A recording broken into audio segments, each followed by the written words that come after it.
So on the show, I'm joined by Dr. Walter Anderson, until recently Director South Asia Studies Program, School of Advanced International Studies of Johns Hopkins University, and a person who wrote a very authoritative book on RSS, which was recently released. I'm also joined by Stephen Golub, international affairs expert from California, and also Francois Gauthier, a French journalist, political writer from Pondicherry. Coming to Dr. Anderson first, what is the biggest takeaway of Prime Minister Narendra Modi's speech today? It's his last speech before the elections. Yes. Actually, that's important to keep in mind because the context of the speech fits into the upcoming event of the next elections. It was, of course, positive, and it was a report card of what had been achieved. But as I listened to it, I kept thinking in my mind's eye to when he came to office, when he actually talked about less government. And actually, many of the programs that you mentioned that he included in his speech will involve more government, and that's one of the ironies. Libertarians in the BJP, in fact, have already begun saying, well, you know, this government is as government-oriented in its programs as the previous one. I think that's true. And that's not going to change. India is by and large still a relatively poor country where any government that comes to power has to have those kinds of programs. Then on the other side, he actually gave a lot of emphasis to India's place in the world, and that says Indians can stand proud in the world. On that, I think he's also generally right. The narrative of India has been one of high economic growth. India's former Foreign Secretary Jai Shankar made a very famous speech at Carnegie, the opening of Carnegie here, in which he said that India's prestige in the world will depend on its economy. I think that's true. And the narrative of the Indian economy is one that's growth, and a reflection of that is India last year got the largest amount of foreign direct investment of any country in the world. Mr. Golub, what about you? Do you think that do you think that the speech was more related or more directly connected with elections which are going to take place in India in 2019, or he was trying to define his priority? Like, for example, the number of times the word poor, poverty was used was very high, and the specific focus was on women. You know, space, he spoke about women. Tarini, he spoke about women. Supreme Court, he spoke about women. Cabinet, he spoke about women. Law enforcement, he spoke about women. Well, first of all, congratulations on the Independence Day celebration. Thank you. Happy birthday. And also congratulations to Dr. Anderson on his important book. I do think it was both a statement of priorities and a political statement. Speeches like this inevitably are both. Good point, I thought, or good question regarding the emphasis on women. That may have a political aspect to it, but also, speaking as a development professional, women's empowerment, women's development, women's political and economic empowerment is often very, very important to the success of the society. Investing in women in all sorts of ways is not just a matter of and protecting them and strengthening them is not just a matter of basic human rights. It also really can contribute to the political and economic progress of a nation. So I do think that that emphasis was very, very noteworthy. Francois, what are your first thoughts on this speech? Well, I'm a little disappointed by the speech because as everybody said, elections are coming. You know, it's a very crucial election for Mr. Modi. He needs to win, and he needs to win with a majority big enough so that he does the reform that he's promised, already nearly 5 years ago. But his speech more general. There was no emphasis on what he has brought to his own electorate. Let's face the facts. Mr. Modi was elected by Hindus. Hindus are nearly 80% of India. And unless, he goes back to this electorate like every political party does, Mamata Banerjee goes to the Muslim because she's elected by the Muslims, the Congress also goes to the minorities. Mr. Modi needs to go back to his own majority because they elected him. He made certain pledges to them, which he hasn't fulfilled, I think, apart from the triple talaq, which even the triple talaq is not fully realized yet, He has not, realized any of the pleasures he has made to his people, to the Hindus. So, okay, it's fine, I mean, women and, and healthcare and going to the space, but is that going to appeal to the electorate, to the 80% Hindus whom he needs, to re-elect him from the Brahmin to the Dalits, he had a united vote and he's not getting it. We can see that in the regional elections, he's not getting any more that united Hindu vote. And if I would be, his advisors, I would tell him, sir, this is what you need to worry about. This is what you need to speak about. These are the people you need to touch. But I don't think in that speech he touched them. That's my personal opinion. You have made a very important point, and before I take the bite on economy, I would like the observation you made.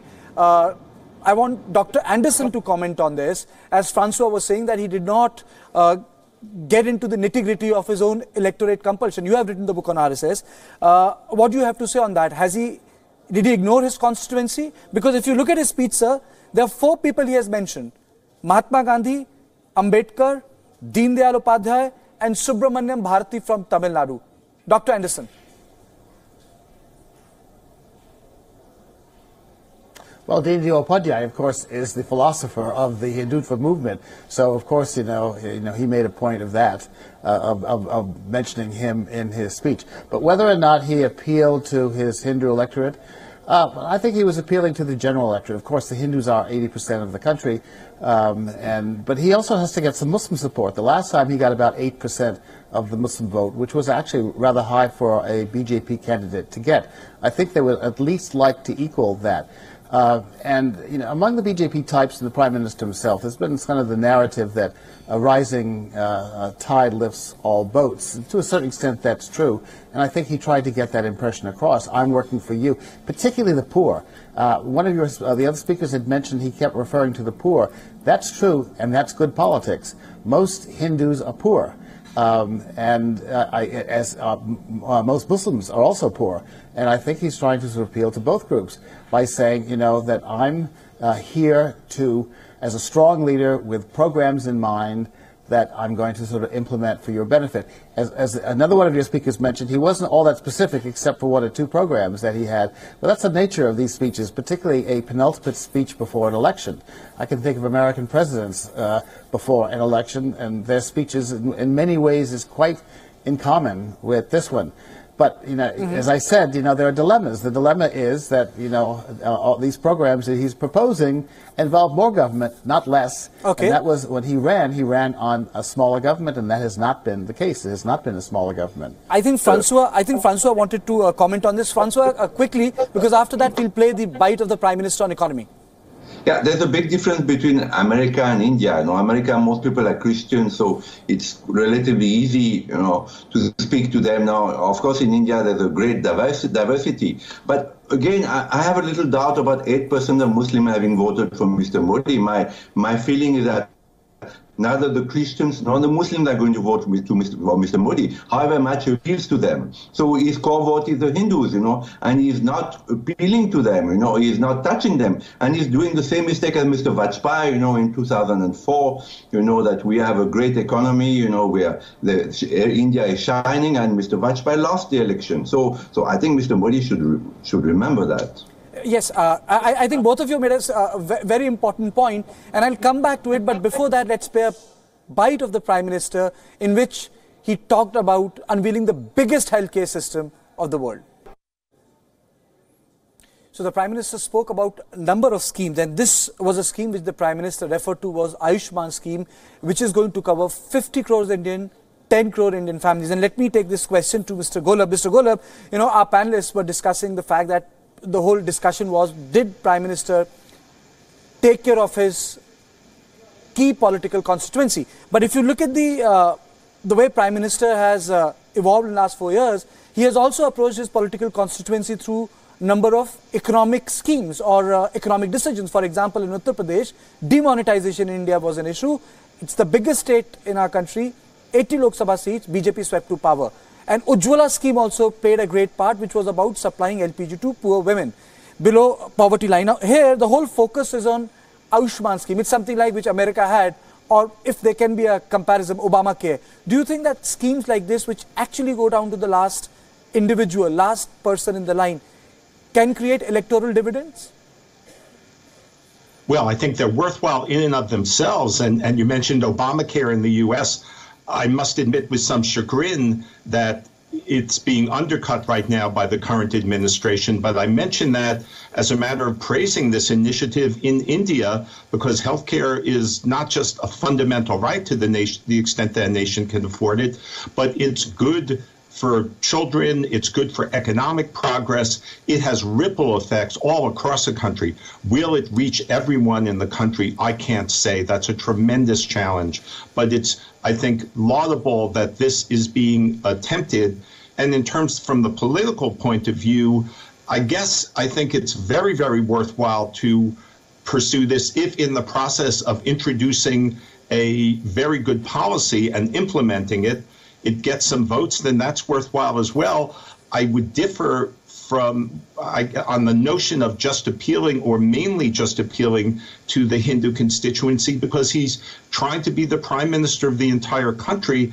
And in terms of India's place in the world, to the extent that he could minimize sectarian tensions, to the extent that he's prime minister of the entire country, to the extent that India is an inspiring example, something he referenced in his speech, then I think India's place and power in the world will be all the much greater. Francois, I would like to come to, I get the point you were trying to make. Like, for example, in 1980, when BJP was formed, the word Gandhian socialism was part of BJP's constitution. By 1984, the BJP leaders decided after the defeat in 84 that this is not going to work for them because this does not appeal to their core constituency. So, Francois, my question to you is that even if we accept the fact that, there is a major say within the party that, you have to take care of the core constituency, or there is a view in the party. But if you look at the Prime Minister, he has launched multiple campaigns in past 4 years, which is unprecedented. Which the only broader reference or comparison I can make is with Mahatma Gandhi. For example, Swachh Bharat. Demonetization becomes a political exercise.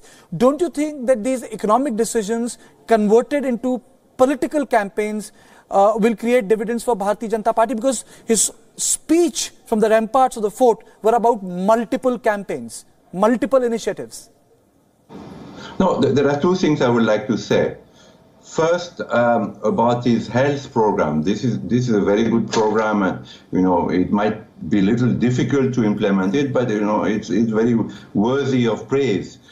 I come from a country where from birth till death you are taken care by the state, health and hospitals and, retirement money. And it's not a perfect system because a lot of abusers, people who don't need it are using it, people who don't work are using it. So there are flaws in that system too. Now, I would like to address your question about Gandhi, that Mr. Modi is repeatedly, lately, using the name of the Mahatma Gandhi for many of his campaigns and social schemes. Today is Sri Aurobindo's birthday. Sri Aurobindo was a great revolutionary. He was a yogi, he was a poet, he was an extraordinary person, he was an avatar, but he was also a great revolutionary. In the early, 19th century, in 1900, he was the first one with Tilak, to say that the British need to leave India. India needs to be independent. He was a spiritual person, much before Gandhi, I don't hear, I know that the Prime Minister bowed down to Sri Aurobindo's statue when he entered Parliament, but nowadays, he only uses Gandhi, who came so late, Gandhi came so late, when so many revolutionaries had already paved the way. So I'm a little, I'm a little hesitant, about the strategies of Mr. Modi today. I have a feeling that in Delhi, when he was in Gujarat, he had an ear for the people. He knew what the people were thinking in Delhi, which is so far away from the rest of India. Surrounded by bureaucrats, he's surrounded by so much security. He has lost a bit the ear of the people. He doesn't know anymore what the people feel. And this constituency, the people who elected him, does he know what they feel? Does he know that today it's more difficult to do banking? It's more difficult to everything is more difficult today. The visa, the banking, everything is more difficult. I think you're touching upon the point which also Dr. Anderson made about less government turning into more government. But an important point raised by you, but Dr. Anderson, if you analyze his speech, he's talking about taxpayers, the Prime Minister is talking about positive messaging, he's speaking about the power of the Indian passport. Do you think that there is also a substantial shift within the Bharatiya Janata Party where the political renaissance, the so-called political renaissance in India is seen from the eyes of the middle class, because when you talk about anti-corruption movement and the strong India, it's not about agrarian classes, it's about the middle class. So can we say that the social constituency of Bharatiya Janata Party is also witnessing a big churn, which is being reflected through Prime Minister's speech? Dr. Anderson. Yes. There's no doubt about it. I mean, there are polls that have been taken about the BJP performance in Gujarat, Karnataka, and back in the elections then. Yes, the BJP is increasingly appealing to the aspirant class. And there's an aspirant class in the countryside, but it's a much bigger and more vocal one in the city. And his various programs are actually appealing to that aspirant class: skill-based education, more jobs, a sense of pride in being Indian, pride in what you're doing, pride in the fact that we can now look out at the world and people can respect us. I think you're absolutely right. India has changed significantly since the 1990s. What is it? I just saw a recent statistic that the GDP is 400% higher today than it was in 1991. And that's had a major effect on urbanization and the development of a middle class. And to a large extent, the BJP has been the recipient of that. And I think that informs not only his policies, but to go back to the kind of ideological godfather of the BJP, the RSS, you see that among them as well. You see more people, for example, in the party as well as in the RSS who are from OBC backgrounds, as is the Prime Minister himself. The BJP at its leadership level used to be heavily Brahmin, if not almost exclusively so. It's no longer that case. The same is true with the RSS. Its social composition is changing. And it's changing because of very rapid developments that have taken place in India. I disagree with the speaker from Pondicherry who said that the government and the Prime Minister, is almost exclusively appealing or should appeal to his Hindu base. He cannot and does not. And the reason for that, Muslims are 14% of the population, and the other large minority, Christians, are 2%. In many places, he cannot win. And this election is probably going to be closer than the last one, that he needs a certain percentage of Muslim votes, and therefore has made appeals, as has the RSS, by the way, to gain certain parts of the Muslim community. And we have to be careful when we speak about Muslims. Muslims are not one community, there's several communities. There's a difference in Shia and Sunni, and there's various sects. So when one talks in the generic sense of Islam, that's wrong. There is no such thing. It's like when you speak of the generic sense of who is a Hindu. Hindus are so divided by sect, you cannot talk about a generic Hindu. They don't exist. There are various aspects, and you have to get specific about which aspect that you're seeking. I think a strong point made, but I'm really running short of time. Thank you so much, Francois Gauthier, for joining me from Pondicherry, Mr. Golab from California, and Dr. Anderson from Delhi. So this was a special show on the speech made by Prime Minister Modi. This is his last speech till the election. Who knows whether he wins the election again or not, because if he wins, then we'll see him again on 15th of August from the ramparts of the Red Fort. But his speech was 82 minutes long, and the focus remained throughout his speech on women, middle class, poor, farm sector, ease of doing business, and appropriation of certain leaders, which have been left out by Congress party in its own history. So this was a special edition on the Prime Minister's speech.